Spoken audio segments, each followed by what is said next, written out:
Airtel payment ব্যাংকের আপনারা password কিভাবে ফরগেট করবেন বা নতুন করে পাসওয়ার্ড কিভাবে ক্রিয়েট করবেন সেটি দেখাবো। তো আপনাকে সর্বপ্রথম এয়ারটেলের যে থ্যাঙ্কস অ্যাপ সেটা ডাউনলোড করে নিতে হবে। প্লে স্টোরে আপনি অ্যাপসটা পেয়ে যাবেন এবং নিচের দিকে দেখুন পে বলে অপশন আছে। এই পে অপশনে ক্লিক করবেন।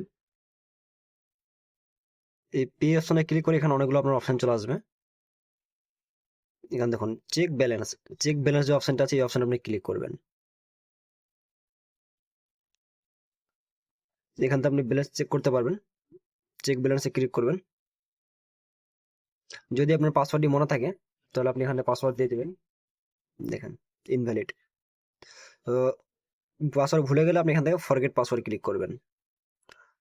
এবার দেখুন ফরগেট পাসওয়ার্ডে ক্লিক করার পর এখানে আপনার ফুল নেম এস পার ব্যাংক রেকর্ড, মানে আপনি যে ব্যাংক অ্যাকাউন্টটা যখন ক্রিয়েট করেছিলেন বা যখন ব্যাংকের অ্যাকাউন্টটা ওপেন করেছিলেন তখন যে ডকুমেন্টস দিয়ে আপনি অ্যাকাউন্টটা ওপেন করেছিলেন, আধার কার্ড, প্যান কার্ড, আধার প্যান কার্ডে যে নাম আছে সে ফুল নাম আপনাকে এখানে দিতে হবে এবং নিচে দিকে date of birth, full name এবং ডেট অফ বার্থ দেওয়ার পর কন্টিনিউ করতে হবে। কন্টিনিউ করার পর এখানে আপনার ডিভাইস ভেরিফিকেশন হবে।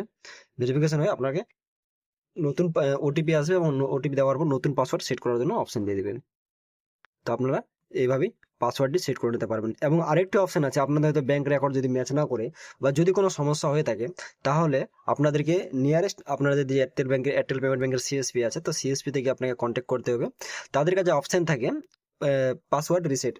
তাহলে আপনারা ওরা যদি পাসওয়ার্ড ওখান থেকে রিসেট করে দেয়, আপনার জাস্ট মোবাইল নাম্বার এবং ফিঙ্গারপ্রিন্ট লাগবে এবং ওটিপি লাগবে।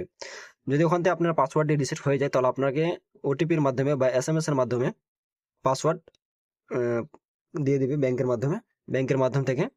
তো আপনি যে ওয়ান টাইম পাসওয়ার্ড দিবে ওই ওয়ান টাইম পাসওয়ার্ডটিকে আপনি এখান থেকে পাসওয়ার্ড চেঞ্জ করে নিতে পারবেন। এবং এয়ারটেল পেমেন্ট ব্যাংকে এখানে অনেক ফিচার্স আছে এবং অনেক কিছু আপডেট আছে এখানে। তো আপনারা চাইলে এখান থেকে সবকিছু এয়ারটেল পেমেন্ট ব্যাংকে ইউজ করতে পারবেন। তারপরে আছে সেটিংস।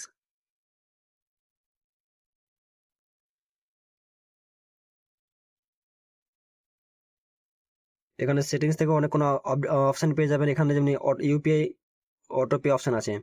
যদি আপনার অটোপে অ্যাক্টিভ থাকে তাহলে আপনি এখান থেকে অটোপেটাকে ডিঅ্যাক্টিভ করতে পারবেন। এই যে যাদের অটোপে অ্যাক্টিভ করা আছে এখানে আপনি অটোপে গুলো ডিঅ্যাক্টিভ করতে পারবেন। এই যে ভিউ ইনঅ্যাক্টিভ অটোপে ডিটেলস, যদি ইনঅ্যাক্টিভ থাকে আপনারা চাইলে অ্যাক্টিভেটও করতে পারেন। এখানে আমার নো ডাটা ডিটেলস, আমার কোনো অ্যাক্টিভেট করা নেই বা কোনো ডাটা নাই, তার জন্য এখানে নো ডিটেলস দেখাচ্ছে। ব্যালেন্স চেক, এই যে ফরগেট পিন এবং নিচের দিকে আছে চেঞ্জ পিন, রিমুভ অ্যাকাউন্ট, চাইলে আপনার অ্যাকাউন্ট এখান থেকে রিমুভ করতে পারেন।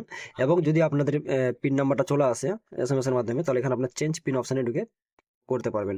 এখানে যে কারেন্ট পাসওয়ার্ডটা আপনাদের এসেছে কারেন্ট পাসওয়ার্ডটাকে দিয়ে দিবেন এবং এরপরে কারেন্ট পাসওয়ার্ড দেওয়ার পর আপনাদেরকে নতুন পাসওয়ার্ড দেওয়ার অপশন দিবেন।